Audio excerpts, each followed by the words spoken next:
Oh, I forgot how dark it can look down here in the basement, and we'll have to be careful because I think I have a cat helping me.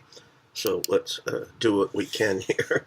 This is over you for chapters 2 and 3, and I have another one ready to go too. So this will be ready up until I believe Saturday. So you should have time. There's 20 multiple choice questions. And the first one has to do with something on page 24 called a transactional view of reading. Now, in this view, it's not the teacher's role to interpret the literature. That means, guessing at your teacher's mind, and that just bores the hell out of children. And the really important thing for what happens in transactional view of reading is what young readers bring from their own experience is just as important as what the author writes. You can modify and help expand a reader's horizons, but you just don't really just say, no, that's absolutely wrong. So, you pick books that also relate to children's experiences, especially for young readers. Now, how do you learn to evaluate children's books that can best be accomplished? And this is on page 25. Learning to do it is to really not just simply take a class like this or read a book. That's a pretty good way to get things done. But that's why we looked at all those lists of awards. It's reading as many excellent books as possible. How do you find out if they're excellent? Well, you don't just look at bestsellers, and just don't stick with classic books. You have to have contemporary as well. And these awards, like the Horn Book or the Caldecott and things like that, will help you make lists. Remember, because they have honor books as well. Now, in reading about literature, there's all different kinds, of themes, individual versus nature, those kinds of things. Someone versus the environment. But the stories about characters struggling with their identity and fears often have a conflict of, on page 26, person versus self. As a coming to an awareness of who you are, things along those lines. And they make very interesting stories about these children, because generally in those situations, the character learns something about herself that's important for the formation of identity. So this is important. The person versus self is a very familiar thematic setup for these books. Now, readers making the transition between picture books and chapter books find which plot structure particularly appealing, and that's probably on page 27 or 26, when you look at the different kinds of devices that are used. But the one for the best one is the episodic plot. The episodic plot is on page, episodic plot 26. And this is just, it is short stories or episodes such as an entity with its own conflict and these are typically unified by the same cast of characters in the same setting, and each episode composes a chapter, so it's episodic. So you can, have these discrete small chapters, if you will, and that's on page 26. And from this page too, the question is, elements of plot appropriate for readers younger than 8 or 9 include all of the following except. Now, it can have an episodic structure, because we just talked about that, or a chronological structure. And a lot of times, as the readers get older and they can at 8 or 9, they can handle the disruption, if you will, of a flashback and then put it in the sequence to make it a chronological structure. But they don't really need fast action or strong conflict. This is a people who don't know about books think that you have to have a lot of action and strong conflict. But if you're writing about everyday things, or mystery, or even something like that, um, you have to remember the age level of the readers. Okay, and strong conflict is not necessary, and it's also hard to write about. In excellent works of fiction for children, the main characters on page 28 are hardly static, and the main character is not really a foil. And you don't have to have a good character. They don't have to possess only good traits. But what you really want for excellent works of fiction, the main characters undergo change in response to life-altering events. And this means it doesn't have to be a great thing to be life-altering. That means that something's happened to make them see something about themselves or others. And so remember that. Now, here's this. In this ancient tale, a kind and beautiful younger daughter is double-crossed by her wicked older sister, but overcomes her sad fate with the help of a magic ring given to her by an old gatekeeper. Now, stories similar to the narrative described above will be most likely to have which of the following literary features, and that's on page 29 and 30. And what they'll do have is what's called a backdrop setting. In these fairy tales, you really don't a lot of times have a rounded characters, and you don't need an episodic plot, but you do need a good backdrop setting, and this kind of setting, that's not point of view, so it says the setting in folk tales is often vague and general. There you go. For example, long ago in a cottage in the deep woods is meant to convey a universal, timeless tale, one that could have happened anywhere and any time except the present or recent. So that's called backdrop setting, and you find that a lot in fairy tales and other, and related literature. On the other hand, on page 29, you'll read about an integral setting. An integral setting is one that is essential to the story. You want it to be realistic for whatever reason. In this kind of case, the setting almost plays the part of a character. Okay, and as far as themes go on children's literature, the question says, themes in children's literature should be based on all except.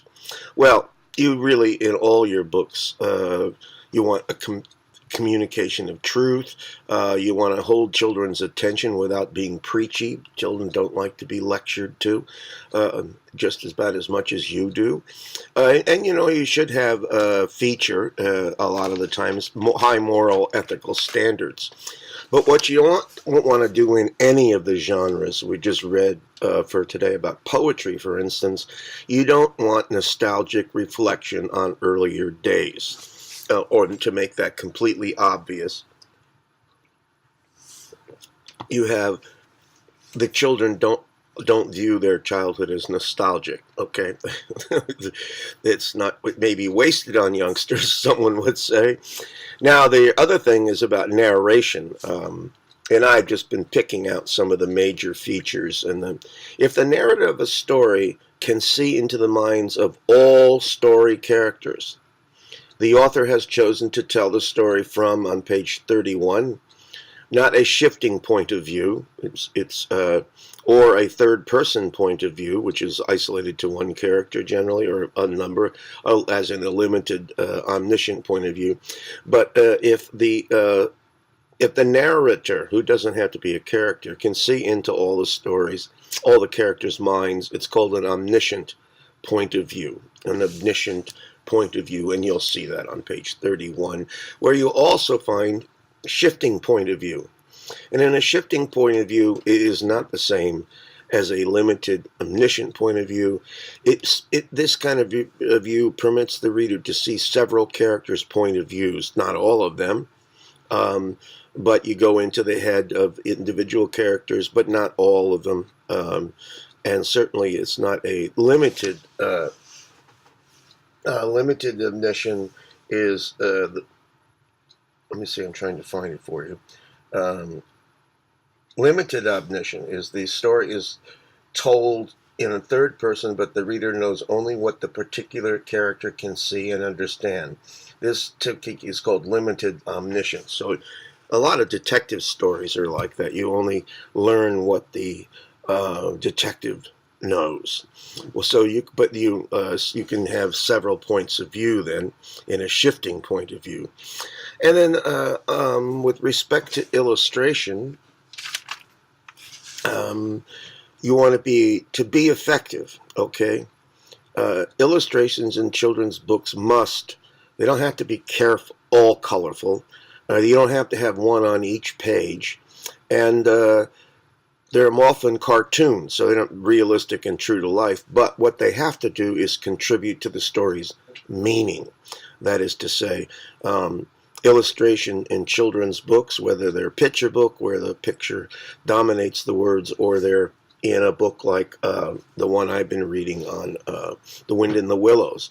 They reinforce what's in the story.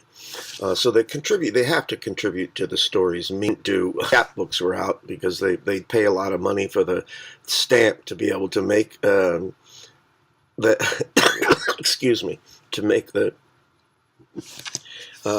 to get the marker, to make the illustration, and they just stick them in everywhere.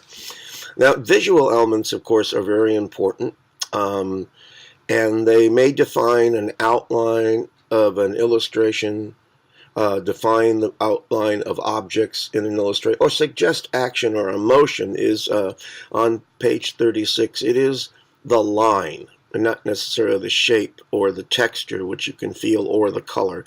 It's where the lines go. And, we talked about this, that lines that suggest calm and tranquility are on page 36. If you have a line that, a lot of times would be a sea picture, and you want to have not a storm but tranquility, then you'll have these nice horizontal lines that give the impression of calm and add to the story. So you don't want them jagged or diagonal, and not necessarily curving either. But the horizontal line works a lot to suggest calm and tranquility. Now, color in picture books. In picture book illustrations on page 37, the color, you don't have to have color in a picture book. And it's not the texture, which is, the tactile surface. And the color can shift abruptly from one end of the spectrum to the other, as in the Bluebird story. We're told that in the beginning it's all wonderful color, but when the bird is killed, it turns dark, which is to suggest a significant juxtaposition. No, overall, color in picture book illustrations suggests mood and emotions. Okay, it adds to that, among other things, but that's the way.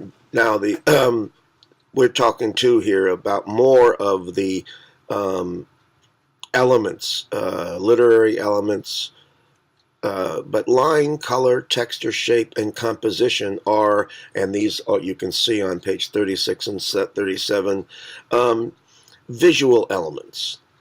Okay, these are visual elements that can add subjective qualities and things along those lines, but line, color, texture, shape, and composition are all part of what we call visual elements. Now, the impression of how a picture object feels to the touch on page 37 is called texture.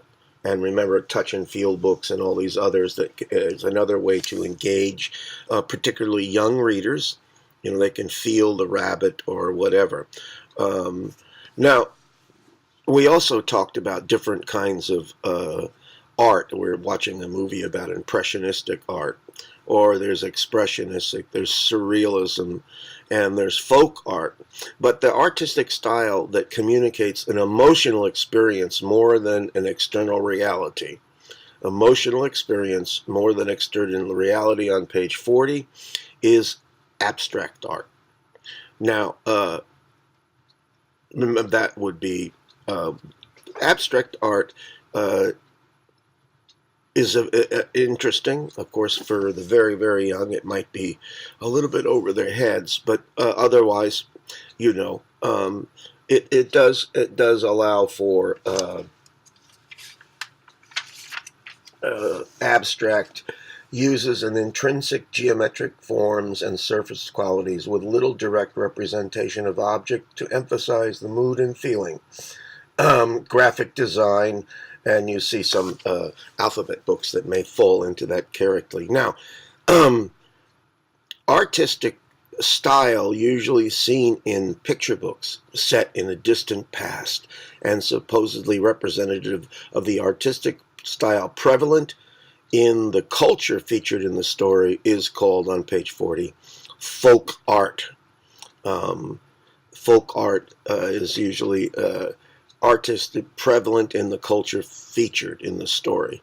So that is called folk art, and you can read about it on page 40. And finally, we talked a bit about graphic novels, and it's discussed on page 41. Book design in graphic novels is based upon, and remember this, it's the arrangement of panels on the page. And in this instance, the words and the images, and words become images a lot of times, have co-equal, they're reciprocal.